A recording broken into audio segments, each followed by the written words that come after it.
حضرت عائشہ رضی اللہ تعالی عنہا نے بتلایا کہ میں نے نبی کریم صلی اللہ علیہ وسلم کے ساتھ حجۃ الوداع کیا۔ میں تمتع کرنے والوں میں تھی اور ہدی یعنی قربانی کا جانور اپنے ساتھ نہیں لے گئی تھی۔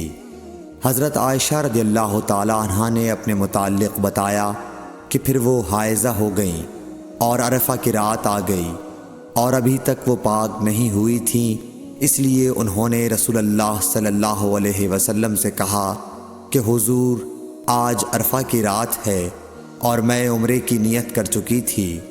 رسول اللہ صلی اللہ علیہ وسلم نے فرمایا کہ اپنے سر کو کھول ڈال اور کنگھا کر اور عمرے کو چھوڑ دے۔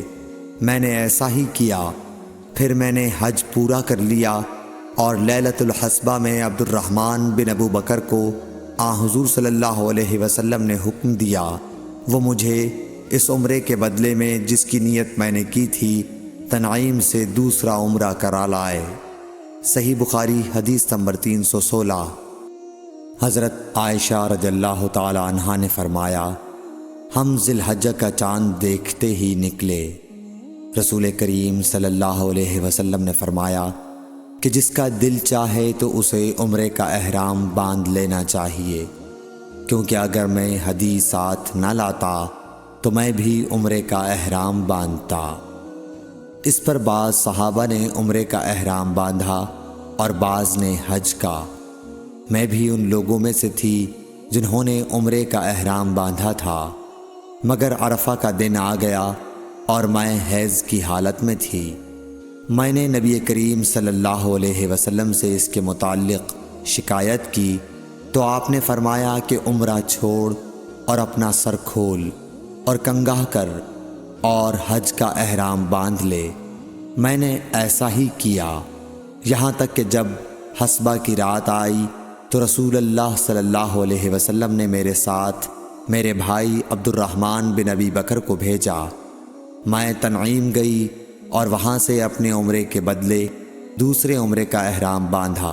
ہشام نے کہا کہ ان میں سے کسی بات کی وجہ سے بھی نہ ہدی واجب ہوئی اور نہ روزہ اور نہ صدقہ۔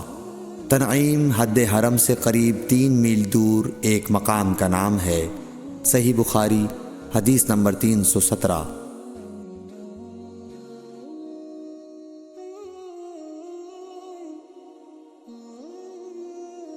حضرت انس بن مالک رضی اللہ تعالیٰ عنہ سے روایت ہے نبی کریم صلی اللہ علیہ وسلم نے فرمایا کہ رحم مادر میں اللہ تعالیٰ نے ایک فرشتہ مقرر کیا ہے، وہ کہتا ہے اے رب اب یہ نطفہ ہے، اے رب اب یہ علقہ ہو گیا ہے، اے رب اب یہ مضغہ ہو گیا ہے۔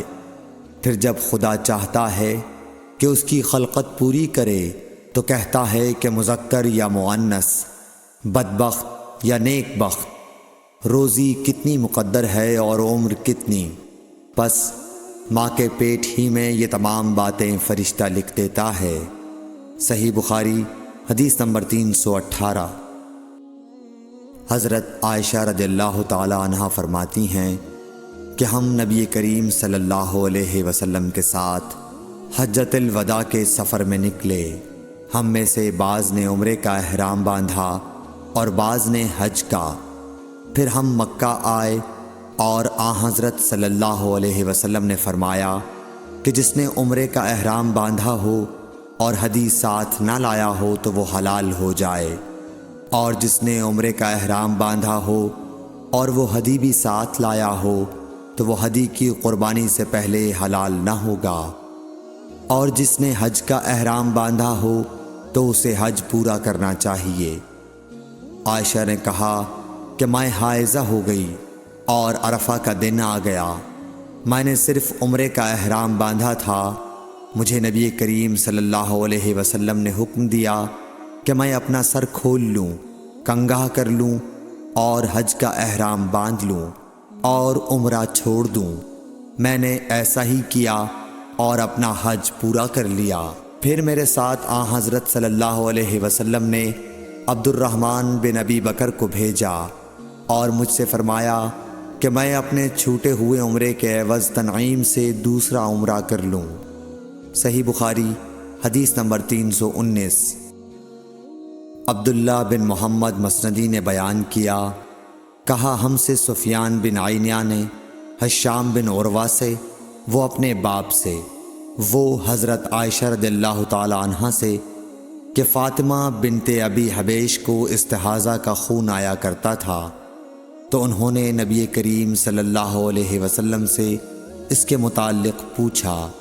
آپ نے فرمایا کہ یہ رگ کا خون ہے اور حیض نہیں ہے، اس لیے جب حیض کے دن آئیں تو نماز چھوڑ دیا کر، اور جب حیض کے دن گزر جائیں تو غسل کر کے نماز پڑھ لیا کر۔ صحیح بخاری حدیث نمبر 320۔